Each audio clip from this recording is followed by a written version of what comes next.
Oh man, I didn't mean to walk in on you. I see you're finishing your set, but you got time for a few questions? Yeah, of course. I mean, no better time than now.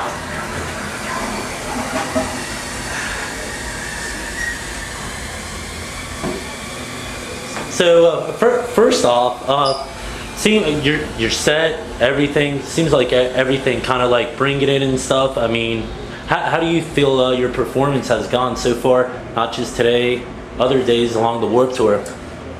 It's gone surprisingly good. Considering we haven't put out a record in 3 years, kids are incredibly responsive, and you know that's what is most important to I think a successful Warped Tour set is just the reactions of the kids. And we're playing 3 new songs, and we have a 30-minute set, and kids are stoked, and it's awesome. I couldn't imagine a better time at Warped Tour for the position that we are in as a band. Well, you guys have done 4 Warped Tours in the past 5 years. Yes. So how does this year compare with years past? Well, this is our first time doing the whole thing from start to finish. Actually, the last time that we played here on Warped Tour, we were actually in a van, or no, we were in an RV. I'm sorry, and the RV's AC broke, so it was that was a hard Warped Tour to do. I mean, I tip of the hat to any band that's ever done it in a van or an RV from start to finish. I wouldn't. I mean, you come out a totally different person. How did you guys survive the heat? We didn't. I think all of us quit the band like multiple times. But we were just having a good time. We've always had a good time on Warped Tour because the kids on Warped Tour have always been stoked to see us play. We've never had a hard time kind of winning over those bands. We've never been or winning over the fans. We've never been we're not one of the bands that really, what I think makes Warped Tour is the bands that are playing to 5 kids a day, or the ones that are playing out in the lineup at 10 a.m. In the family tent or whatever. They set up a PA in the morning, and there was like a hardcore band playing this morning when I'm walking the stage at 10 a.m. I'm like, jeez. So you guys put out a live DVD a little while ago. Yeah, about a year and a half ago. Do you think you're going to do something like that again? We'll see. It was a lot of work. I produced the actual DVD and did a lot of the directing of it, and it's a lot of work. Especially considering money isn't exactly what it used to be for things like that. So to actually be able to make it and get it out, we had to really cut as many corners as possible. I hired everybody that shot on the DVD on Craigslist.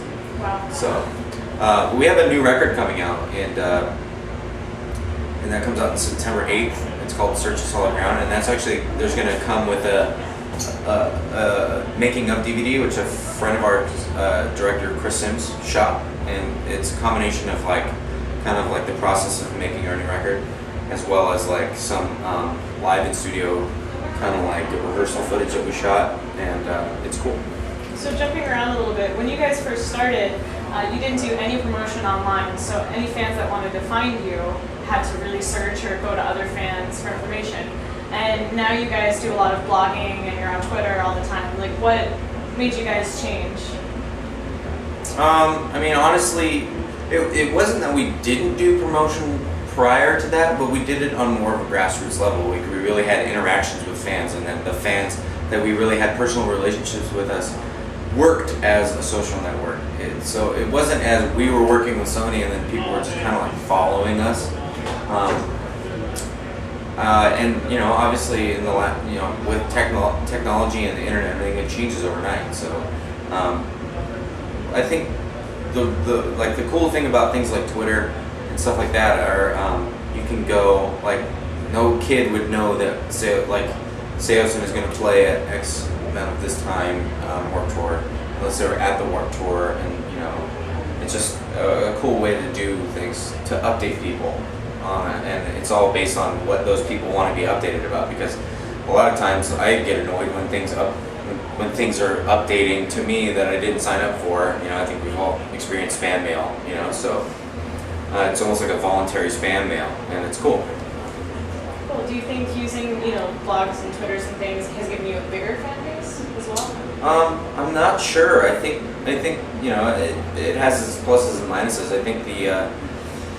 I think the problem with stuff like that is there's a sense of entitlement to like instant gratification, and I think that people expect things a lot, and like when we were what we were talking about before is like the kids having to really search for stuff. Like I think anything that somebody has to search for, has to kind of work for, like they tend to really hold on to and become part of that, and I think it's harder, it makes it harder and harder for fans to become part of something because everything is just laid out on the table and they can get whatever they want and pick and choose and throw away stuff at any time, so. Does any of that factor as far as like your set list, like what somebody Twittered back to you or anything like that? Not our set list, but actually our album artwork for the new record. We kind of went off the wall and we did like this kind of like avant-garde, super high concept album artwork, and we put the album cover up online and people just killed it. They said, "This sucks. This is why it sucks.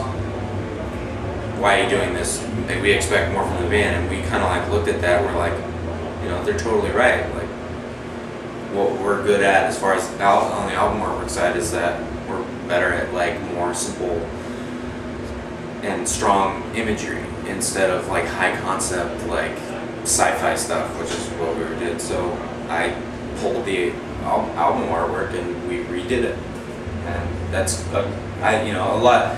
Some people may say, well, you're catering, you're catering to the band, to the fans or whatever, but in actuality it's like it's good to know that our fans have an opinion that actually we can agree with, instead of just obviously the 90% of the internet is just all haters that are either just gonna hate something for just because they can.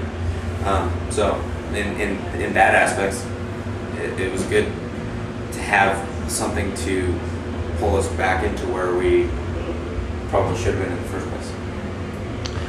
Just curious too, because you said that like some of this stuff is different with this tour, that you're doing the full tour. Is this your first time interview coming off of the toilet?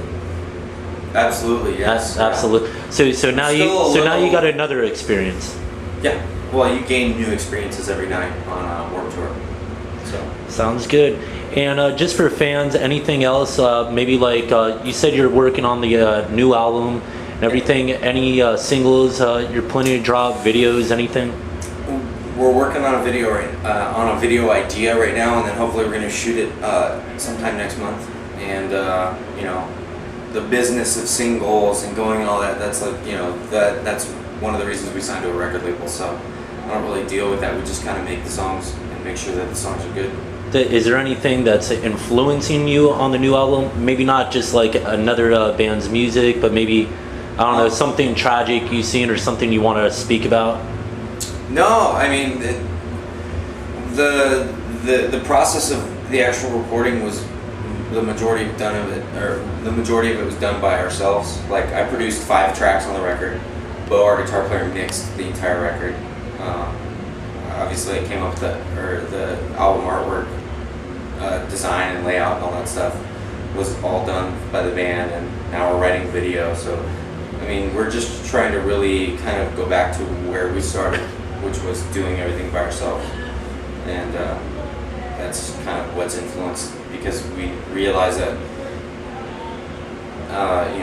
with the help of our fans, that we know in typical situations we know what is best and what is good and what is bad and stuff like that. So.